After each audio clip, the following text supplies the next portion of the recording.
Hola nuevamente, soy Daniel Fassi, el coordinador de Fisiología de la Sangre, jefe de trabajos prácticos de la unidad académica número 1 de Fisiología y Biofísica. Vamos a dar comienzo al segundo video que corresponde al último seminario de Fisiología de la Sangre, que es el número 13, que se refiere a coagulación y fibrinolisis. Vimos en el video anterior todos los eventos que se producían hasta que llegábamos al fibrinógeno y la fibrina era formada a partir del clivaje proteolítico inducido por la trombina que surgía de la fase de amplificación. Vamos a hablar un poquito más del fibrinógeno y la fibrina y algunas de sus características y propiedades que hacen a la rigidez, a la tensión, a la densidad y a la mayor o menor sensibilidad a la lisis que suele tener el tapón hemostático o el coágulo o incluso el trombo, en base a las propiedades del fibrinógeno y en base a la actividad de un factor que no vimos, que es la última enzima, que es el factor 13. En la figura observamos el fibrinógeno. Vemos que el fibrinógeno es un hexámero que tiene dos mitades homólogas. Cada una de esas mitades homólogas tiene tres cadenas. Una cadena alfa que vemos acá en color púrpura o bordó, una cadena beta que vemos en color celeste o azul celeste y una cadena gamma que vemos en verde. La organización estructural del fibrinógeno nos muestra una zona cercana al N-terminal, que lo vemos acá más grande, en donde observamos que las cadenas dejan de tener esa estructura de alfa hélice y de alguna manera forman el sitio donde se va a producir el clivaje del fibrinógeno por acción de la trombina. Esta zona de la cadena del de las cadenas de fibrinógeno, en donde se unen ambas cadenas y forman y donde se encuentra el sitio de clivaje, forman un dominio que se llama dominio E o región E o zona central. Yéndonos hacia la periferia de la molécula, observamos que existen dos bucles, un bucle que forma la cadena B y otro que forma la cadena gamma, y en ese caso son sitios importantes de unión, incluso entre moléculas de fibrina cuando se produce la polimerización. Las cadenas alfa tienen zonas que son bastante flexibles y esa flexibilidad que tienen las cadenas alfa les permite obtener al fibrinógeno, en particular a la fibrina, algunas de las características que veremos después. El fibrinógeno se produce fundamentalmente en el hígado, está en altas concentraciones en el plasma, fíjense entre 200 y 400 miligramos por decilitro, bastante alta para una proteína plasmática, y es clivado por trombina para estabilizar el tapón hemostático. La síntesis hepática del fibrinógeno puede ser constitutiva, es decir, producción basal de fibrinógeno, y otra estimulada. La estimulada es estimulada por productos de degradación de la misma fibrina, como veremos después en fibrinolisis, por la insulina y ácidos grasos libres, algunas citoquinas inflamatorias como interleuquina 6 e interleuquina 1 beta, y la mayoría de estos estímulos ocurren a través de lo que se llaman factores nucleares del hepatocito 1 y 4, que son las señales de transducción que se conectan en la célula para producir la síntesis de fibrinógeno posterior. Esta estimulación de la producción de fibrinógeno por parte de citoquinas inflamatorias es lo que explica, entre otras cosas, el aumento de los niveles séricos de fibrinógeno en un proceso inflamatorio en curso, como lo que se llama un reactante de fase aguda. Hay un peque'ño porcentaje, entre un 10 y un 8 o 15% de todo el fibrinógeno circulante que tiene una característica diferente que se lo llama subtipos gamma A, gamma prima, y de alguna forma este fibrinógeno tiene una cadena gamma más elongada o más larga y tiene algunas diferencias en cuanto al tipo de trombos que forma, en cuanto a su rigidez y estructura y la afinidad que tiene por el factor 13. El fibrinógeno es convertido a fibrina por una proteólisis mediada por trombina. La trombina, que vemos acá como un Pac-Man rojo, se ubica generalmente en el dominio central, que es donde se encuentra el sitio de clivaje. Lo que hace es cortar estos dos pequeños fragmentos que ven acá en celeste, y estos dos pequeños fragmentos que vemos en violeta, que son las zonas de clivaje en la cadena alfa y en la cadena beta, de tal forma que la trombina separa dos pequeños péptidos, uno de cada una de las cadenas alfa y otro de cada una de las cadenas beta, con los cuales son 4, como vemos acá, que se denominan fibrinopéptidos. Los fibrinopéptidos se llamarán A y B según provengan de las cadenas alfa o de las cadenas beta. La molécula formada, que ya no tiene los fibrinopéptidos, se denomina fibrina, al que llamaremos, si quieren, monómero de fibrina, porque es una sola molécula de fibrina. Solía llamarse de esa manera, hoy en día se habla más de la fibra y de la protofibrilla. Lo que ocurre es que cuando yo corto estos péptidos de las cadenas alfa y beta por acción de la trombina, se exponen sitios de unión. Estos sitios de unión van a reconocer, como vemos acá, van a reconocer los dominios globulares laterales que forman las cadenas beta y gamma. De esa manera, la unión de una molécula de fibrina a través de sus dominios centrales C con estos sitios de unión que ofrecen las cadenas laterales beta y gamma permiten la formación de lo que se llama la protofibrilla. Las sucesivas uniones formarán una protofibrilla. Acá vemos la protofibrilla y obviamente cómo se van ramificando o agregando de manera lateral. La ramificación de las fibras individuales, ¿sí?, provoca lo que se llama la red de fibrina. Es decir, que la unión lateral de las protofibrillas va a formar la fibra, ¿sí?, y después la fibra lo que van a hacer es unirse lateralmente para aumentar su grosor y ramificarse. Al ramificarse se forma la malla de fibrina. Se establecen uniones gamma-gamma en la protofibrilla, lo que hace es aumentar la densidad y la rigidez de la fibra, las uniones entre cadenas gamma. En cambio, las uniones transversales entre ramas, que son uniones entre cadenas alfa, no solo le otorgan rigidez a la malla de fibrina, sino que también le dan una propiedad que se llama deformación inelástica, es decir, la deformación que puede sufrir una determinada sustancia o elemento que es mayor o desproporcionada a la fuerza que la deforma. El grosor de la fibra también cambia y además es muy importante esta ramificación y estas uniones alfa-alfa para retener glóbulos rojos dentro del seno de la malla de fibrina, lo que hace al trombo menos lisable por plasmina y por ende menos sensible a la fibrinolisis. Es decir, que hay un montón de factores que determinan las características de las protofibrillas inicialmente y finalmente de la fibra y de las fibras ramificadas que determinan la malla. Si uno hace una sección transversal de la fibra de fibrina, vamos a observar que las protofibrillas se agrupan más en una zona central, están muy bien conectadas entre ellas, y una zona periférica en donde la densidad de la fibra de fibrina disminuye. La fibrina puede hacer esto que acabamos de ver, lateralización y formación de ramas y la formación de la red, pero muchas veces puede hacer como una pequeña película más bien plana, que parece como si fuese la cinta de una filmación, en donde pueden quedar absorbidas gérmenes y de alguna manera actuar como de alguna manera como retener los gérmenes en el sitio a los fines de que estos gérmenes sean atacados por el sistema inmune. Por eso estos films, ¿sí?, o fibras o de alguna manera una red delgada de fibrina puede tener función antimicrobiana.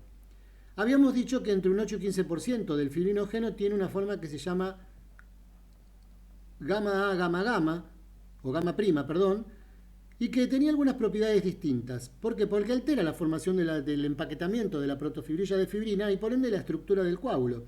Comparado al fibrinógeno que abunda, que se ve de esta manera, generalmente es más porosa la fibrina que se forma con este tipo de fibrinógeno, disminuye el empaquetamiento de las fibras y las fibras son de alguna manera menos rígidas. Por ende, produce coágulos que son heterogéneos en cuanto a la resistencia o su resistencia a la lisis.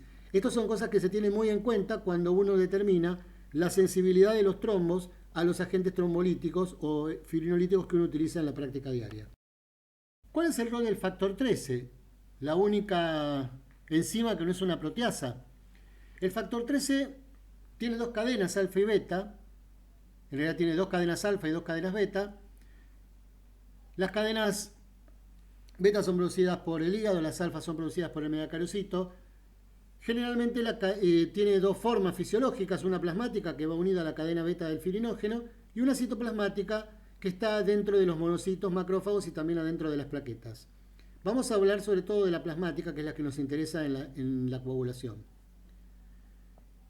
Tiene funciones comprobadas, es el estabilizador de la fibrina y ahora veremos por qué, pero también es muy útil en la curación de heridas, en la reparación vascular y en mantener la viabilidad del embarazo. Las mujeres deficitarias en factor 13 suelen tener bastantes complicaciones, no solo con la cicatrización de las heridas, sino además con mantener un embarazo viable. Hay algunas otras funciones posibles que, bueno, no viene al caso ahora verlas porque tampoco están del todo comprobadas. ¿Qué es lo que hace el factor 13? El factor 13, que ya está unido al fibrinógeno, está cerca de la unión de la trombina al fibrinógeno. De tal modo que la trombina, que mantiene su sitio activo, lo que hace es clivar al factor 13 en dos pasos, de tal manera de separar las cadenas beta de las cadenas alfa. El factor 13 clivado, que ha sido desprovisto de sus dos cadenas beta, se transforma en el factor 13 activo. Y el activador es la trombina, que también estaba ahí nomás, al lado, en el dominio E o central del fibrinógeno. El factor 13 lo que va a hacer después es, una vez que se empezaron a formar las protofibrillas, y para que esa fibrina que inicialmente se forma de manera espontánea y por ende es bastante sensible a la lisis y puede disolverse fácilmente, lo que uno llamaba habitualmente fibrina soluble o fibrina no estable, pasa a transformarse en una fibrina mucho más estable y con mayor rigidez porque se empiezan a generar uniones cruzadas, glutamil-lisina, entre las cadenas de fibrina. De tal forma que eso le va a dar una mayor rigidez a las uniones y por ende a la malla. Adicionalmente, el factor 13 puede entrecruzar en la fibrina alfa-2 antiplasmina, que vamos a ver después es un inhibidor de la plasmina del sistema fibrinolítico para que no se produzca la lisis del coágulo, y otro inhibidor de la fibrinolisis que se llama inhibidor de la fibrinolisis activado por trombina o TAFI, en el cual la trombina juega un rol relevante también para retardar la fibrinolisis y permitir que la malla en formación no se lise inmediatamente. Merced a la capacidad de formar una malla y merced a las características estructurales propias de la fibrina tiene características biomecánicas que son importantes. La fibrina es elástica, como si fuese una banda elástica, ¿sí?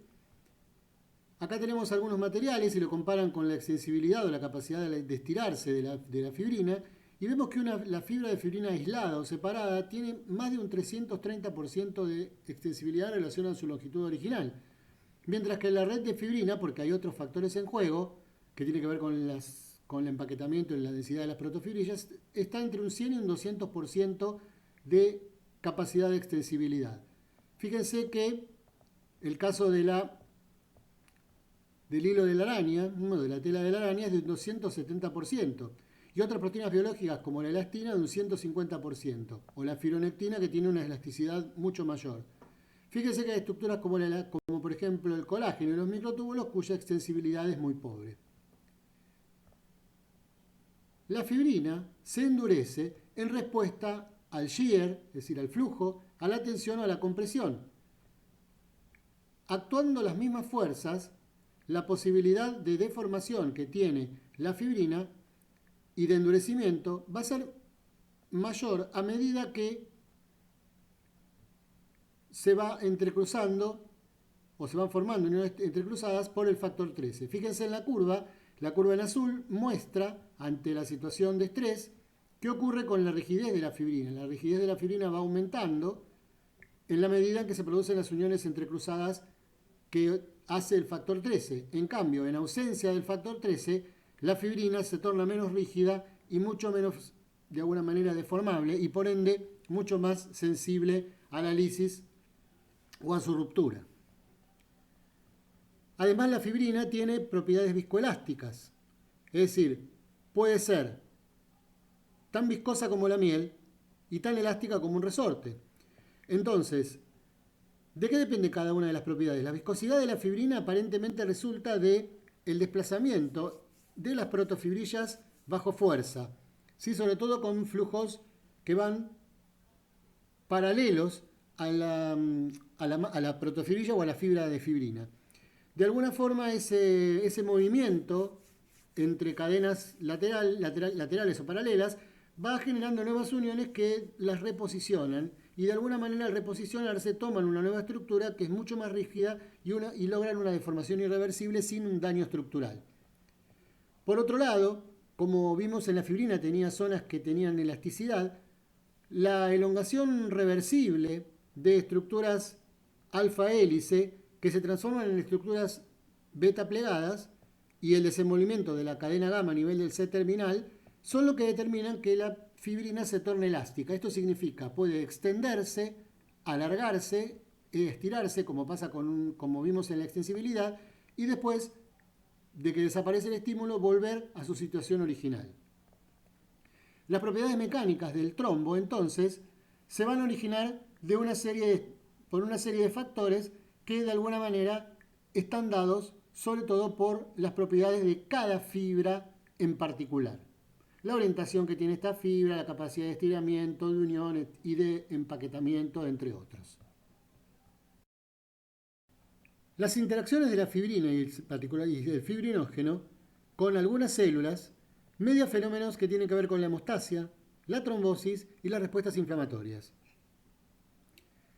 Ya vieron en el seminario anterior, cuando hablaron de la agregación plaquetaria, que las interacciones del fibrinógeno con la alfa-2b3a, o la glicoproteína 2b3a o alfa-2-beta-3 de las plaquetas, permite a las plaquetas formar puentes de fibrinógeno que las va a agregar. Por otro lado, la unión del fibrinógeno a la glucoproteína 6 plaquetaria induce de alguna manera una señalización que promueve la estabilización y la formación del trombo. También el fibrinógeno puede interactuar con los leucocitos y particularmente con la molécula de adhesión que es una integrina, que es una beta-2 integrina, que vieron en el seminario de leucocitos, que es la alfa-M beta-2, también denominada CD18, CD11, y de alguna manera la unión del fibrinógeno promueve la inflamación por activación de estos leucocitos.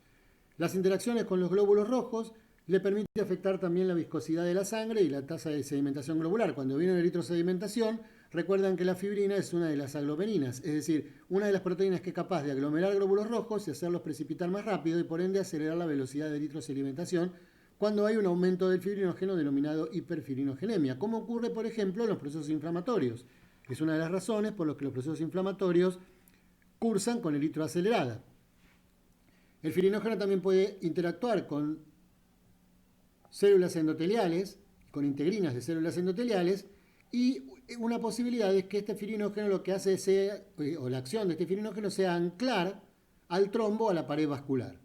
Es decir, es una proteína que tiene múltiples posibilidades y que es muy importante en muchos procesos que exceden a la coagulación y por eso cuando decíamos que la formación de fibrina no necesariamente es el final de la película, sino que pueden aparecer otros eventos posteriores.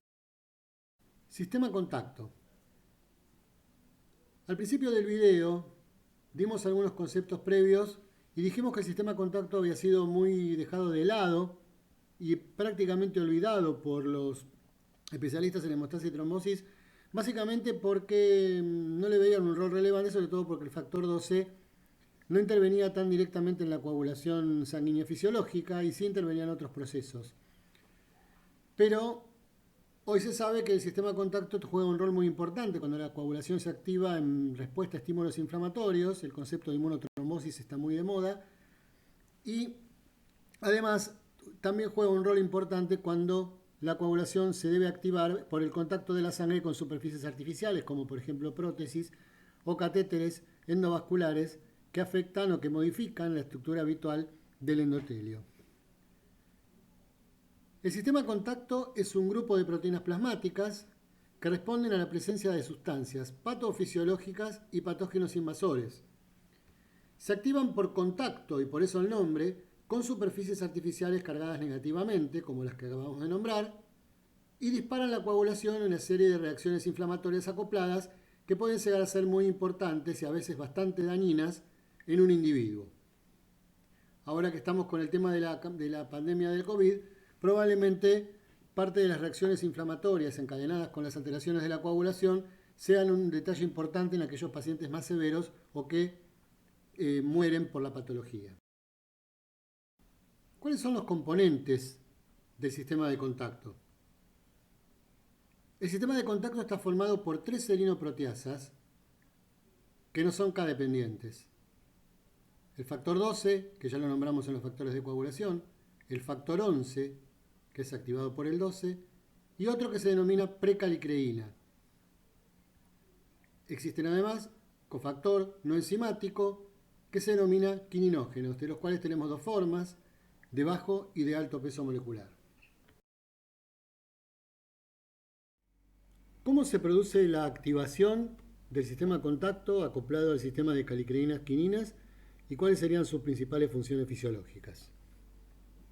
En rojo vemos lo que tiene que ver con la activación del sistema de contacto, en donde el factor 12, que puede estar ligado a superficies, en este caso células endoteliales o acoplados o cercanos al quininógeno en alto peso molecular, o puede haber un factor 12 que es el circulante en fase soluble. La activación en superficie suele ocurrir en el factor 12 con la superficie, justamente con el contacto ante superficies cargadas negativamente, como pasa con estas superficies artificiales o con el colágeno que a veces puede exponerse a nivel subendotelial, que hacen que el factor 12 cambie su estructura, su conformación molecular sin clivarse, sin embargo tenga su sitio activo expresado. Tenemos por otro lado que este factor 12 se transforma entonces en factor 12 activo por contacto, pero también veremos después que el factor 12 puede ser activado por un montón de sustancias, ¿sí? Y por incluso sustancias que son liberadas por las células en fase soluble con un clivaje proteolítico. Este factor 12 va, una vez que se ha activado, va a actuar sobre el factor 11, que es su enzima, su sustrato natural, para transformarlo en 11 activo, y el 11 activo va a entrar en lo que antes conocíamos como vía intrínseca de la coagulación, y recordamos que este 11 activo iba a actuar sobre el 9, formando una cantidad adicional de 9 durante la fase de propagación. Recordamos que la prescindencia del factor 12 tiene que ver en la coagulación con que el factor 11 puede ser activado sobre una plaqueta activada en presencia de trombina, y es por eso que este 11 no tiene que recurrir al factor 12 para su activación habitual. Esto conducirá a la formación de fibrina y por ende a la coagulación convencional. Ahora, el factor 12 puede extender sus funciones si en presencia de quininógenos de alto peso molecular puede actuar sobre esta serinproteasa que se llama precalicreína. La precalicreína va a transformarse entonces en calicreína. Fíjense que además la calicreína va a activar al factor 12 en fase soluble, induciendo la formación y el clivaje y formación de mucha mayor cantidad de factor 12 que lo que se había logrado solo por el contacto. También en presencia de quininógenos de alto peso molecular. Sin embargo, la principal función de la calicreína tiene que ver con la conexión con el otro sistema que vemos en verde, que es el sistema calicreína-quininas. La calicreína actúa sobre los quininógenos de alto peso molecular, liberando un quininógeno de menor peso molecular como producto de la reacción, y el producto principal que se conoce, y ustedes probablemente la hayan escuchado nombrar, como bradiquinina. La han nombrado en fisiología renal como uno de los agentes que modifican algunas funciones en los riñones. La bradiquinina tiene 2 receptores, el B1R y el B2R, que tienen funciones importantes en la función endotelial y vascular, porque modifican la permeabilidad vascular, la aumentan, inducen vasodilatación, y al aumentar la permeabilidad vascular favorecen el edema y muchas veces por la vasodilatación la hipotensión arterial. El otro tema es que que esto tiene un enlace con fisiología renal, la enzima, o sea, de alguna manera la enzima convertidora de la angiotensina puede degradar bradiquinina, entonces el uso de agentes inhibidores de la enzima convertidora de angiotensina puede hacer que la bradiquinina no sea degradada y eso favorecer la vasodilatación como parte de los efectos que suelen tener estos fármacos, como el enalapril, que es el más conocido. La bradiquinina tiene efectos además, obviamente, sobre todo lo que tiene que ver con la respuesta vascular a nivel inflamatorio. Por otro lado, el efecto zinc dependiente de los quininógenos de alto peso molecular y del factor 12, sin activarse, puede actuar sobre las células endoteliales, favoreciendo la angiogénesis y la proliferación celular. Por ende, todo este sistema colabora con los procesos inflamatorios, merced a que hay citoquinas, hay histonas, ARN y ADN, los polifosfatos plaquetarios que pueden activar al factor 12 y al factor 11 y también ser disparadores de la activación de este sistema contacto. Para poder cerrar este video vamos a hablar de los polifosfatos plaquetarios, que son cadenas de fosfatos enlazadas, generalmente cadenas cortas en el caso de las plaquetas, liberadas durante su activación o expuestas en la membrana. Los polifosfatos plaquetarios juegan un rol en la activación del factor 5, evitan la autodegradación que puede sufrir el factor 12 a nivel plasmático, el 12 en forma activada, modifican la estructura de la fibrina y favorecen la fibrinolisis a través de la acción del factor 12 que veremos después en fibrinolisis, y son capaces también de unir quininógeno de alto peso molecular y favorecer el ensamble a superficies de factor 12 y factor 11. Finalmente, los polifosfatos plaquetarios pueden activar al factor 11 sobre la superficie plaquetaria. De esta manera damos por terminado el segundo video. Espero que hayan comprendido lo máximo posible este tema que es bastante complejo.